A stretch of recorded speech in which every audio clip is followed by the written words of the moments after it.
నువ్వే ఆ అమ్మాయి చెప్పిన బడిలోకి వెళ్లి బాగా చదువుకో, ఆ బడిలో వదిలిపెడతా. నేను బడికి పోను.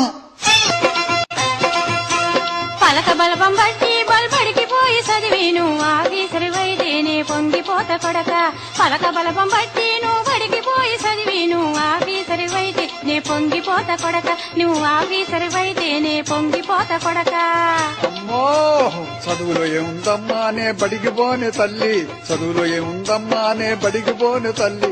పంతులు గారి దొడ్లోనే దొంగ టెంకాయలు కోస్తా, మన పంతులు గారి దొడ్లోనే దొంగ టెంకాయలు కోస్తా, మన పంతులు గారి దొడ్లోనే దొంగ టెంకాయలు కోస్తా. దేనికనరా? ఇప్పుడు బళ్ళేకి ఎవరు పోతున్నారే? సైకిల్ వేసుకుని అమ్మాయిల కోసం అబ్బాయిలు, అబ్బాయిల కోసం అమ్మాయిలు గొంతుల్లో తిరగటమేగా. అమ్మో తప్పు, బడికి పదా. నన్ను బడికి పోమంటే బాయిలో పడతా. అమ్మో అమ్మో ఆ పని చేయబాక నాయనా, ఒక్కగానొక్క బిడ్డవి, ఆపరేషన్ కూడా చేయించుకుని నీ మీదే ఆశలన్నీ పెట్టుకుని బ్రతుకుతున్నావు. అయ్యా ఏ మాటలు రాయి. ఎందుకమ్మా ఏడుస్తావు?